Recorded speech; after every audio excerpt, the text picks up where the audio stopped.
आज हम कढ़ाई वाला नेक बनाना सीखेंगे जो कि फ्रंट और बैक दोनों हम बिना बुकरम का बनाएंगे ओनली कपड़े से, वो भी बहुत आसान तरीके से। तो चलिए स्टार्ट करते हैं। यहाँ पे कढ़ाई वाला पार्ट है ये फ्रंट का। अब इसका नेक हम बिना बुकरम के बनाएंगे।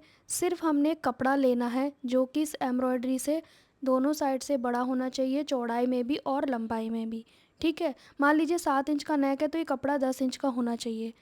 अब हमने सीधी साइड से रखा है ये कपड़े को, मतलब सूट सीधा है, उसके ऊपर कपड़े को रख दिया है और बहुत सारी पिन लगा लेनी है।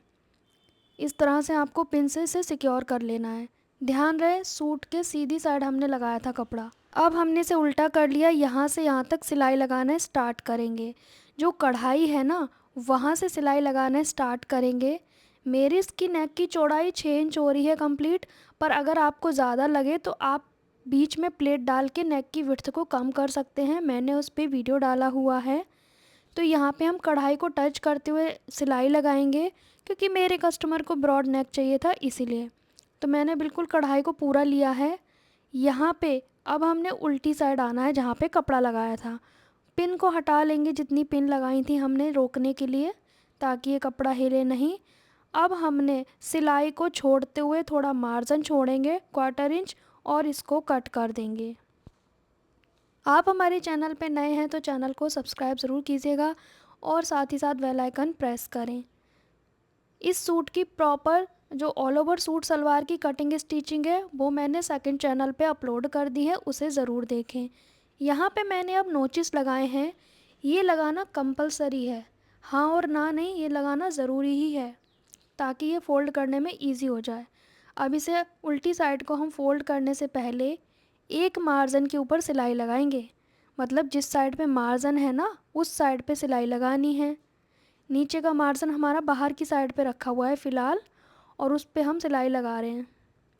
अभी हमने प्रॉपर फोल्ड नहीं किया है, ध्यान से देखो आप। ये लगाने से ना सिलाई एक बैठ जाता है, कपड़ा अपनी जगह बना लेता है, वरना उठा उठा रहेगा।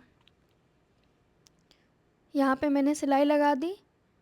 अब इसको प्रॉपर फोल्ड करेंगे इस तरह से।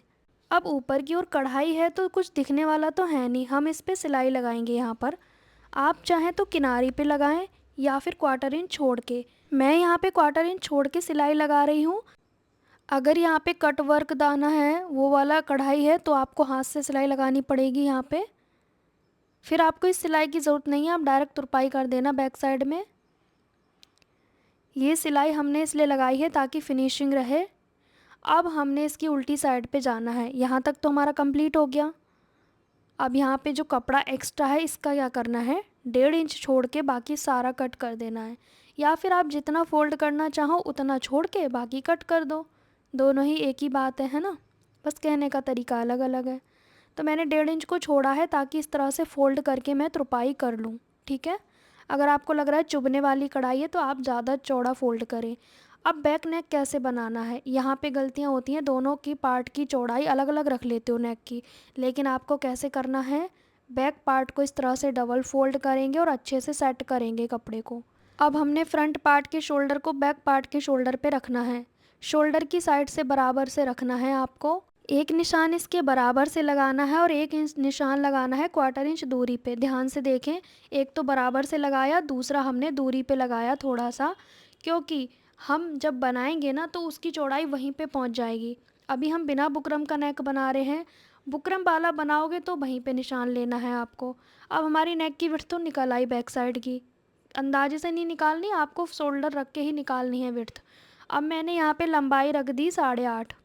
ठीक है, फ़िलहाल इस नेक की चौड़ाई हो रही है 3.5 इंच तक। तो यहाँ पे 3.5 इंच हो गई चौड़ाई और नीचे मैंने 3.25 कर दी। अब इसका शेप मैं इस तरह से लगाऊंगी। और ये वहम ना रहे आपको कि चौड़ाई नेक की ज़्यादा है तो शोल्डर गिरेंगे, ऐसा कुछ भी नहीं होता है। जब खिंचाव होगा तो शोल्डर गिरेंगे ही गिरेंगे। तो यहाँ पे हमने इसकी कटिंग कर ली। अब इसी पीस से हम नेक बनाएंगे बिना बुकरम का, ध्यान रहे बिना बुकरम का। ठीक है, अब इस पीस से हमें पता चल गया नेक की विड्थ कितनी रखनी है हमें। अब हमें यहाँ पे एक कपड़ा लेना है डबल फोल्ड में, जिसके ऊपर इस पट्टी को रख देंगे।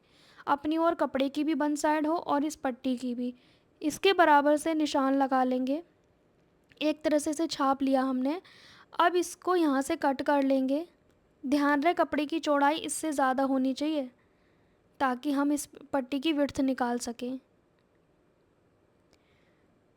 अब इसको हम मार्जिन लेते हुए कट कर लेंगे 1.5 या 2 इंच, है ना, जितना आपको फ़ोल्ड करना है उतना। तो यहाँ पे मैंने 1.5 इंच तक मार्जिन लेके इसे कट कर लिया है, इसीलिए मैंने कहा कि आपकी कपड़े की चौड़ाई थोड़ी ज़्यादा होनी चाहिए। अब इसे बनाएंगे, यहाँ सेंटर पे कट लगा दिया। कुर्ती को ओपन करेंगे, ये हिस्सा सीधा है कुर्ती का ऊपर की ओर। अब जो हमने पट्टी कट की थी उसे सेंटर से मिला के रखेंगे, यहाँ से सेंटर मिलाएंगे, वो शेप आपको दिख जाएगा। अगर ये थोड़ा सा भी ऊपर जा रहा है तो वो दोनों साइड ऊपर जाना चाहिए, बराबर होना चाहिए। हमें सेंटर पे पिन लगा लेना है। अब इसे सिलाई लगाने से पहले मुझे क्या करना है, डोरी भी अटैच करनी है, कस्टमर ने बोला है। अगर आप डोरी नहीं लगाना चाहते तो ये वाला पार्ट आप स्किप कर सकते हो, जो मैं अभी कर रही हूँ। ऊपर से 2.5 इंच मैंने निशान लगा दिया डोरी के लिए। अब हमने डोरी बना के रेडी करी हुई है ताकि वो गुम डोरी लग जाए, दिखे नहीं वो, है ना, अलग से लगाने का झंझट ना हो। तो ऊपर से 2.5 इंच पे हमने निशान लगा के डोरी को रख के थोड़ा सा सिल लेंगे। सेम हमने दूसरी साइड भी करना है। इस तरह से गुम डोरी हम लगा सकते हैं। ये ना चुभती नहीं है फिर, है ना, अगर दूसरी तरीके से लगाते हैं तो वो चुभती है, वो अच्छी भी नहीं लगती। इसी तरीके से आप ब्लाउज़ में भी लगा सकते हो, पलटने वाले में, है ना। यहाँ पे आप देखेंगे नेक की पट्टी वापस से रखेंगे क्योंकि मैंने पहले डोरी अटैच किया था। अगर आप डोरी अटैच नहीं करना चाहते तो डायरेक्ट पट्टी को रख के सिल देना है। अब हमने उतना ही दबाना है जितना हमने कटिंग के समय मार्जिन छोड़ा था ना, याद है आपको, बैक पार्ट में हमने 2 निशान लगाए थे। तो ये उतना दब जाएगा तो हमारे दोनों शोल्डर बराबर हो जाएंगे, नेक विड्थ भी बराबर हो जाएगी, तो गिरने के चांसेस बहुत कम रहते हैं फिर। और जल्दी शोल्डर आर्म होल पे वीडियो आने वाला है तो आप प्लीज़ वेट करिएगा। एक बराबर मार्जिन दबाना होता है सिलाई करते वक्त, छोटे छोटे स्टेप्स में आपको सिलाई करनी है, ठीक है। ध्यान रहे डोरी अभी आर्म होल की साइड पे है क्योंकि पलटने के बाद वो नेक साइड पे आ जाएगी। अब हमने कट लगाने हैं सेंटर पे, और जहाँ गोलाई रहती है ना वहाँ कट लगा दोगे तो बेटर रहेगा। इस तरह से, चाहे आप बुकरम का नेक बनाएं या फिर विदाउट एनी बुकरम, ठीक है। तो मैं आपको बिना बुकरम के भी नेक सिखा रही हूँ ताकि आपको भी अगर बुकरम नहीं मिल रहा है कई बार तो आप इस तरह से काम कर सकते हो। अब एक टॉप स्टिच लगाएंगे ताकि ये बैठ जाए जैसे हमने फ्रंट में लगाया था मार्जिन के ऊपर। ये नीचे की साइड मार्जिन है ना, इसी साइड मार्जिन होना चाहिए जिस साइड हम सिलाई लगा रहे हैं, तभी तो वो दबेगा कपड़ा। इससे फिनिशिंग आ जाती है फोल्ड करने में, है ना, कोई क्रीज नहीं बनेगी। अब आपको फोल्ड नहीं करना है, पहले आपको शोल्डर जॉइंट करने हैं। शोल्डर के ऊपर शोल्डर रखा, दोनों की सीधी साइड अंदर की ओर है फ्रंट पार्ट और बैक पार्ट की। अब हमने इस तरह से सिलाई लगानी है। ध्यान रहे शोल्डर के ऊपर शोल्डर आना चाहिए, एक्स्ट्रा बिल्कुल भी नहीं होना चाहिए, इसीलिए तो हमने बराबर से कटिंग की है नेक की। अब यहाँ पे आप 2 सिलाई लगा लें, पक्का कर लें, है ना, मुझे तो ओवरलॉक करना है। अब यहाँ पे देखो आप, अब हमने बैक नेक को इस तरह से फ़ोल्ड करना है, डबल फोल्ड। बाद में आप तुरपाई करना है इस पर, ठीक है, वो भी बहुत फिनिशिंग के साथ। देखो सफाई चाहिए ना काम में तो आपको स्लो स्टेप करने होंगे, मतलब आप देखो ध्यान से, धीरे धीरे मैं मशीन चला रही हूँ, रोक रही हूँ, फिर सेट कर रही हूँ, फिर चला रही हूँ। मैं इसलिए कर रही हूँ कि आप बिगनर हो, तो अगर आप ये बिगनर भी वीडियो देखते होंगे तो उन्हें भी अच्छे से समझ आए, क्योंकि मैं तो एकदम से कर भी दूँगी बट मेरे को समझाना है ना आपको। बिगनर्स के अकॉर्डिंग मैं ज़्यादातर वीडियो बनाती हूँ।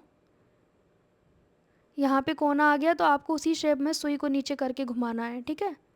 हर चीज़ की जो शेप है ना वो क्लियर होनी चाहिए, चाहे वो कपड़ा रफ़ ही क्यों ना हो। बैक साइड में ये रफ़ है एक तरीके से, पर हमें शेप हमेशा ध्यान में रखनी है, ठीक है। अब आप देखो डोरी इनविजिबल हो गई, गुम हो गई, शोल्डर भी अच्छे से जॉइंट हो गए। नेक की शेप आप देख सकते हो, फ्रंट एंड बैक दोनों। मेरे कस्टमर को नेक विड्थ ज़्यादा चाहिए थी, तो अब आप इसकी फिनिशिंग देख सकते हो। ये कस्टमर का ही सूट है। बैक नेक कुछ इस तरह से आएगा, डीप नेक है, ठीक है। ढीली सी डोरी बांधी हुई है, मैंने कोई ख़ास टाइट नहीं करके बांधी, और बाकी अच्छी फिनिशिंग आई है। बाकी ये कमेंट आया था कि हमें ना चेस्ट पे सूट टाइट हो जाता है, तो वो प्रॉब्लम सॉल्व करके दिखाएं, तो वो मैं ज़रूर सिखाऊंगी आपको, ब्लाउज़ में भी सूट में भी। कई बार वस्ट पे सूट और ब्लाउज़ दोनों टाइट हो जाते हैं और कमर पे लूज़, तो वो प्रॉब्लम सॉल्व करूँगी मैं। मिलते हैं नेक्स्ट वीडियो में।